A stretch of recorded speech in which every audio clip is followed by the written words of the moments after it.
All right, ready to dive into the mind of Baruch Spinoza. Always up for a good philosophical deep dive. This one's particularly interesting. We're going to try to look at Spinoza through the lens of the Enneagram. Interesting. You thinking a specific type? Yeah, I'm leaning towards type 5, the investigator. Makes sense. Yeah. With his focus on reason and kind of withdrawing from society. Exactly. Specifically, I'm thinking the self-preservation subtype, the castle.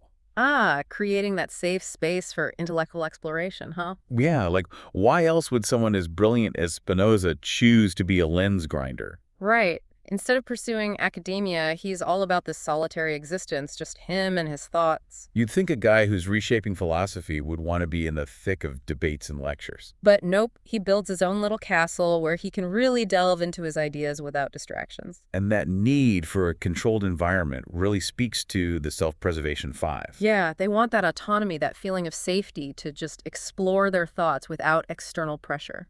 They're like carefully guarding their energy. Oh, absolutely. And not just energy, material resources too. Like, remember how Spinoza refused financial help? Yeah, even when he lived pretty frugally, right? Total self-sufficiency. It's not about being stingy, it's about maintaining control, Yeah. avoiding dependence that might, sway his thinking. It's like that independence is fundamental for them to feel secure. Exactly. Okay, so how does his big work ethics fit into this? Well, it's all about reason as the path to freedom. Right, yeah, and that's a classic 5 mindset, finding freedom through knowledge, through understanding. Remember that quote, human freedom does not lie in free will, but in the knowledge of necessity. Boom. There it is. That's such a 5 thing to say. They're not about emotions or whims. They find liberation in figuring out the universal laws of reality. It's how they create order in the world, how they make sense of it all. And it all comes back to that need for control, finding comfort in the predictability of those laws. Right. But then there's that whole excommunication thing. Oh yeah, talk about disrupting the castle.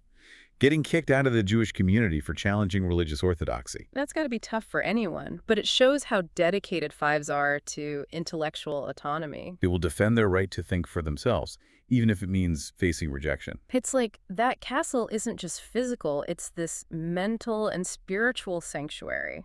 And then there's his theological political treatise. Censored. Seems he couldn't help but poke at conventional thinking, especially when it comes to religion and politics. Yeah, pushing for separation, which was radical back then. But here's where it gets interesting, his concept of God.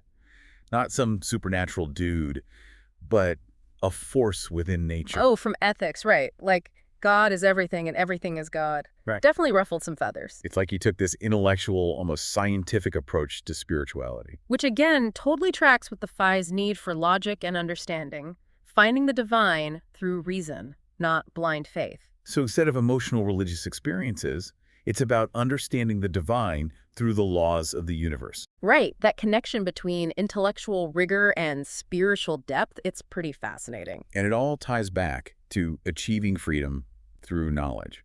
It wasn't just an idea for Spinoza, it was his whole world. Yeah, and for a 5, that pursuit of knowledge isn't just a hobby, it's how they navigate life. It's about mastery, about understanding themselves and their place in the world. And it's only the beginning. We've just scratched the surface here. There's so much more to unpack about Spinoza and this whole self-preservation 5 thing.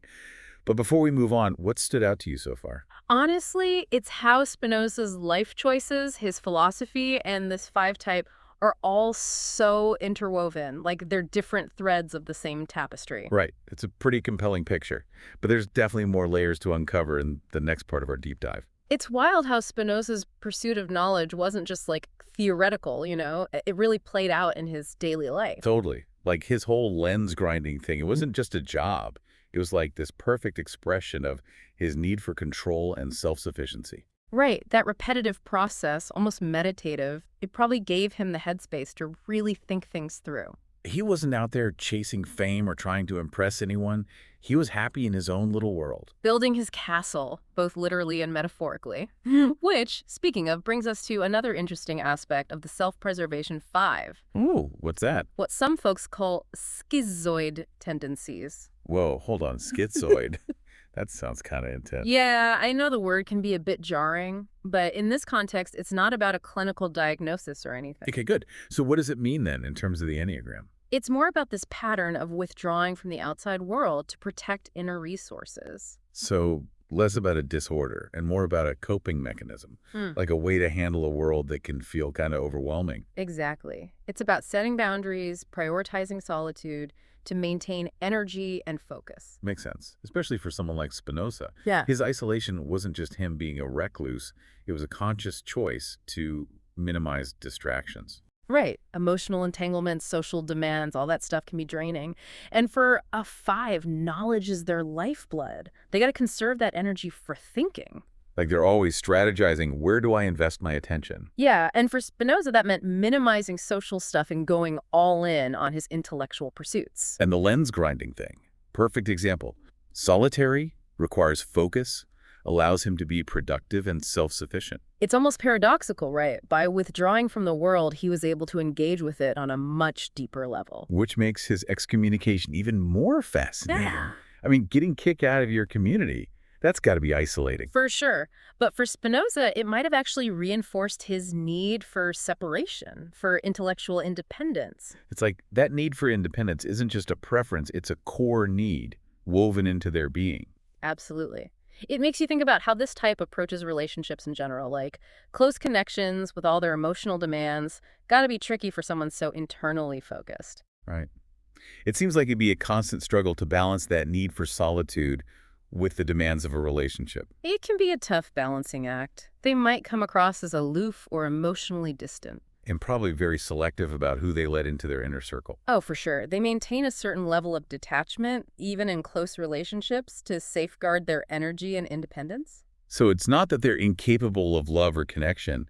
It's more about strategically setting those boundaries. Exactly. Self-preservation always comes first, making sure they have the space and energy for their intellectual pursuits. But don't mistake that for coldness or a lack of feeling. Within those boundaries, their loyalty can run deep. Absolutely. It really challenges that stereotype of the detached, lonely genius, you know? There's Yeah. a lot more complexity there. Totally. And just when you think you've got them figured out, they throw you a curveball. Hmm. Like Spinoza's take on God and spirituality, you wouldn't normally associate deep spirituality with like a hardcore rationalist. Right. We usually think of spirituality as being all about emotions and communal experiences, but Spinoza, the architect of his own castle, found something profound through his intellectual pursuits. He saw God as this inherent force in nature, not some separate being. Totally upending traditional religious views. And it totally aligns with the Self-Preservation 5 worldview. They want to understand the fundamental principles of reality, and that's where they find meaning and connection.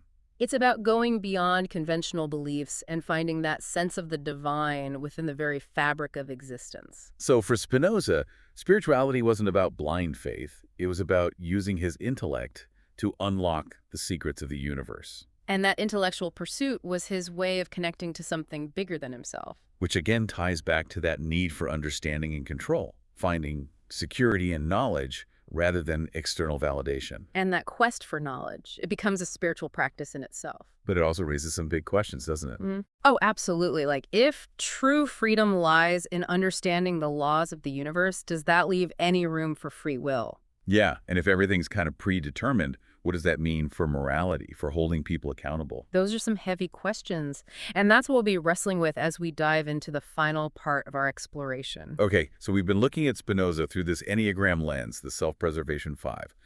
And last time we left off with this big question about free will. If we're all bound by these universal laws, how much choice do we really have? Right. It's a bit of a head scratcher. But for Spinoza, knowing these laws wasn't about limiting freedom. It was about finding a deeper kind of freedom. I'm not sure I follow. It still seems like those two things are kind of at odds, predetermined laws versus free will. Think of it like a sailor, right? They're out on the open ocean, and there are all these forces at play, winds, currents, things they can't control. Okay, I'm with you so far. A good sailor doesn't try to fight those forces. They learn how they work, how to use them to their advantage. So it's about understanding the constraints and working within them. Exactly. That's what Spinoza called adequate ideas. When we see the world as it truly is, then we can make choices that are in harmony with those natural laws. It's like instead of trying to defy reality, we learn to navigate it effectively. Right. And that's where the five's desire for control comes in. They find a sense of mastery, not by controlling external events, but by understanding the principles behind them. Their castle becomes less about shutting out the world and more about like a base of operations for engaging with it strategically. Exactly. And this ties into Spinoza's view on emotions. He thought a lot of our negative emotions, like anger or fear, come from not understanding things properly. So it's about cultivating reason not to suppress emotions, but to see where they're coming from and then choose how to respond. Yeah, it's about moving from reacting to consciously choosing. And that brings us to morality. If we're basically governed by these laws, is there even such a thing as good and evil? Yeah, it seems like a deterministic worldview would kind of rule out moral responsibility, right? If everything's predetermined, how can we be held accountable? Well, Spinoza didn't see morality as this, like, universal absolute. He thought good and evil were relative to each individual. Meaning, what's good for one person might not be good for another. It's more about whether an action helps or hinders someone's striving for self-preservation, for understanding. So instead of following a set of rules, we should focus on what helps us and others to grow and understand. Exactly. Actions that increase understanding and well-being, those are good. Actions that lead to ignorance and harm, those are bad. It's a system focused on growth, not punishment. Which again makes sense with Spinoza's idea of God being within everything. We're all part of this big web, and our actions have consequences that ripple outwards. It's that realization that leads to a deeper sense of ethics. Not about avoiding punishment, but about acting in a way that benefits the whole. It's definitely a lot to chew on. It's like challenging us to really look at why we do what we do. Spinoza's philosophy, much like the Self-Preservation Five's journey, is all about self-discovery. It's about building that castle not as a way to hide, but as a platform to engage with the world in a meaningful way. It's been an incredible journey exploring Spinoza's life and ideas. We've seen how his unconventional choices, his philosophy, and this Enneagram type all connect to paint this fascinating picture.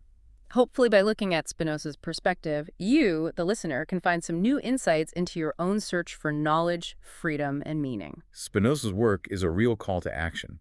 It's about embracing reason, questioning everything, and always striving for a deeper understanding. So keep exploring, keep asking those tough questions, and keep building your own castle of knowledge. Until next time, happy diving.